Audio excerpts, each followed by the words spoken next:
Because in Illinois, provisional ballots are not counted if you're in the wrong polling place. They were completely discounted.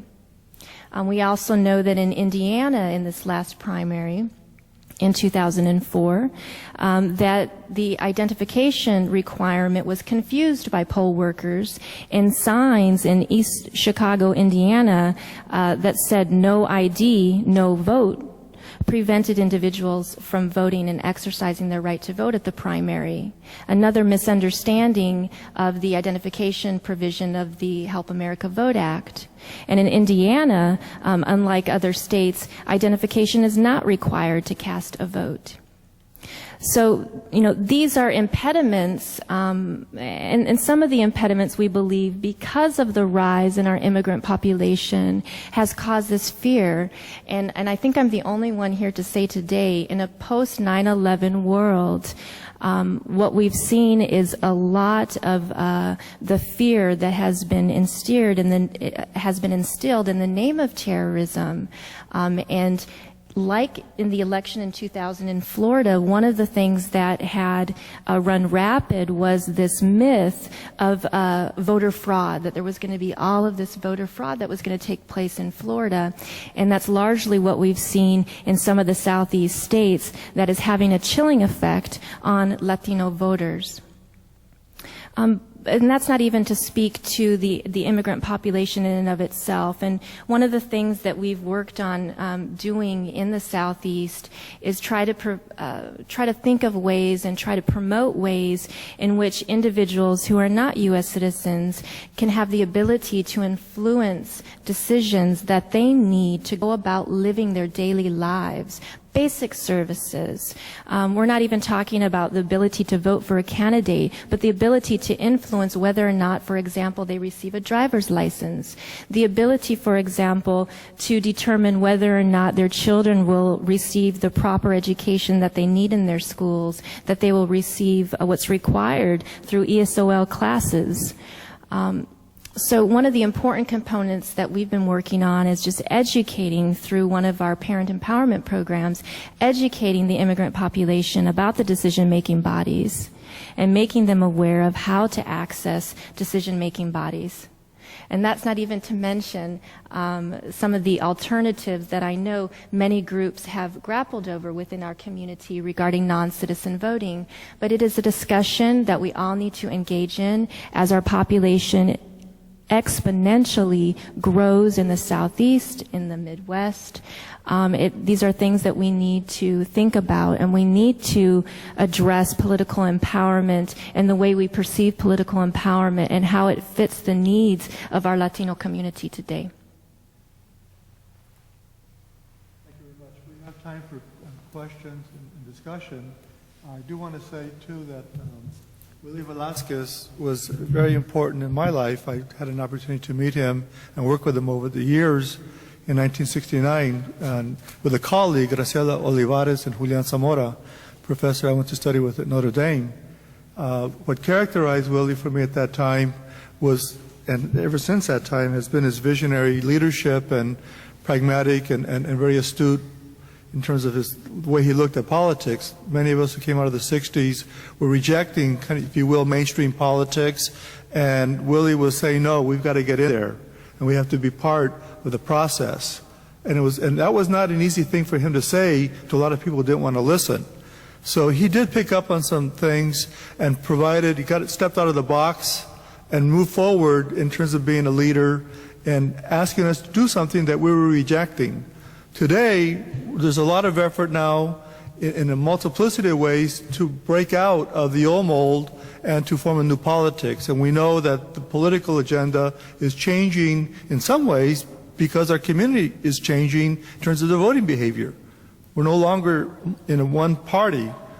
The Latino electorate is more diverse and is engaging a variety of parties, including the Republican Party, a party that it had not participated in any great manner. We also know, as one of the current issues that we're facing today, when we talk about civil rights, we talk about voting, we talk about empowerment, that we don't have equal access to our own community. So the Latino voter is voting differently than what we might expect in terms of their interest, as the way we think about their interest, in terms of leadership and organizations. We don't have a way to communicate equally to our community, and we're losing out on that. So I would like our panelists to perhaps talk about that aspect of representation and communication to this community of interest, because those are very important factors in translating what we're talking about here in terms of voting, interest and voting. So the communication apparatus is something that's a really important dimension.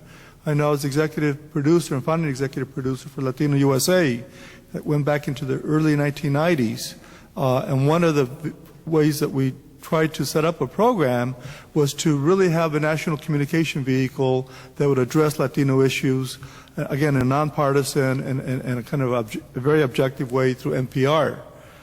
So let me just ask the panelists to talk about the agenda and talk about this aspect of communication and representation.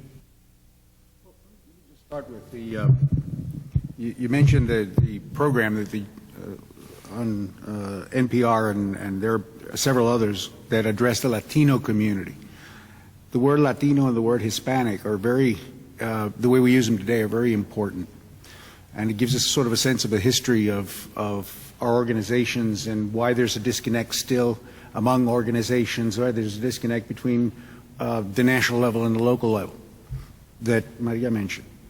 Antonio Pantoja used to say, look, I am not a Hispanic. I'm sorry. There is no Hispania. I didn't come from Hispania. The people who come from, there is a Spain, but I come from Puerto Rico. I am Puerto Rican. She understood that you had to understand and have your own identity very, very firmly rooted before you can reach out to other communities. And I think that was very, very important to the identity of our organizations. When Angelo was mentioning, Chicano imperialism, they're coming to take over New York. Well, I'm sure that the Chicano organizations felt the same about Puerto Rican organizations or Cuban organizations or Cuban leaders for that matter. The fact that we are now comfortable with calling ourselves Hispanics, not that I'm not Puerto Rican, but I know that I am Puerto Rican, I can now also be part and collaborate with other organizations.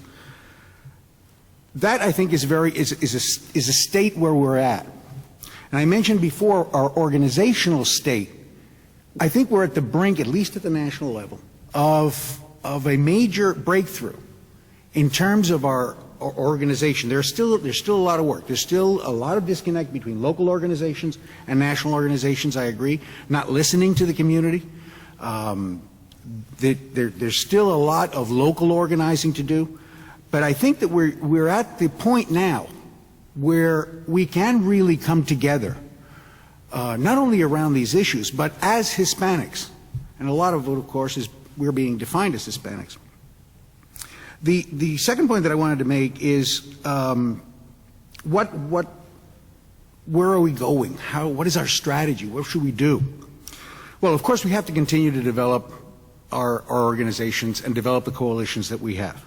We have to build them. We have to make sure that we are working with local organizations, with elected officials and others, because we all share the frustration of we now have the numbers, but we have no power.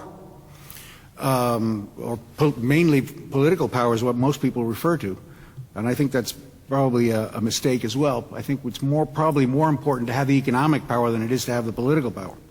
But there's frustration there too. And growing our organizations to make sure that we do translate the numbers into votes, that we translate the numbers into elected officials, that we make our elected officials accountable, etc. Second, I also feel that if you look around at models, we haven't had a very effective legal strategy. I mean, I know MALDEF and PERLDEF and even Aspira holds the Aspira consent decree in New York on bilingual education. But we have not developed, and I think we're posed, we can do that, developed a legal strategy to go after not only deal only with civil rights issues, but to go after my third point is to go after corporate America. If we do not engage corporations who have the power in this country, if we do not address the powerhouse in the country.